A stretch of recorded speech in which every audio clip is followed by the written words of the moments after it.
or you may think that when you reach, wherever you trying to reach, that everything gonna be good. You gonna have peace. When you get that certain amount of money, you gonna have peace.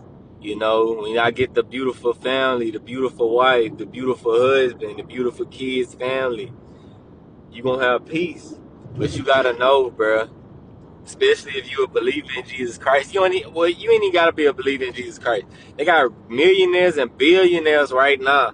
They got all the money in the world, all the money that you want. Oh, they ain't. They ain't going through nothing because they got money. Blah blah blah. Yeah, money can can get you stuff and get you places, and you can do a lot of different things with money. But you gotta understand, bruh, you gonna be happy.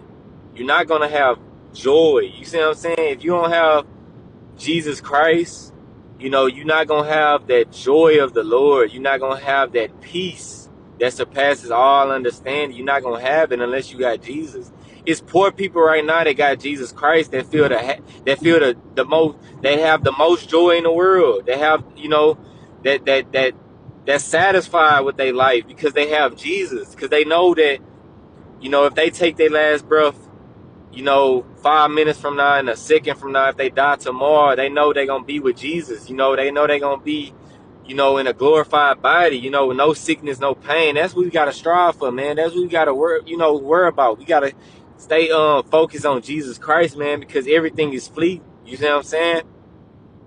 You get all the clothes, the cars, all that, bro. I'm telling you, you can ask rich people this, bro. Like, I done heard multiple times, like, you know, even believers in Jesus Christ, they get to that status, they get to that, tax bracket, and they still not, still don't have peace. You know what I mean? And some people do have peace.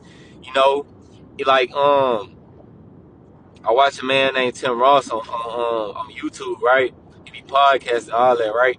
And he's just told, his dwellers, he went through the worst season of his life last year and stuff like that. He lost a lot of money and stuff like that. He wasn't getting, he wasn't able to take his family on the trips that he used to take them on, across the world in different countries. But he still was like, okay, in this manna season right here, I'ma still have the joy of the Lord. I'ma still be grateful, and gratitude goes a long way, bro. It's people right now that's homeless people right now that have, you know, that's satisfied because they have Lord Jesus Christ, man. So I love y'all. Be blessed, and always remember, man. Strive for Jesus Christ, man. Strive to get Jesus. Strive to read your word, man. Because I'm telling you, that's what true peace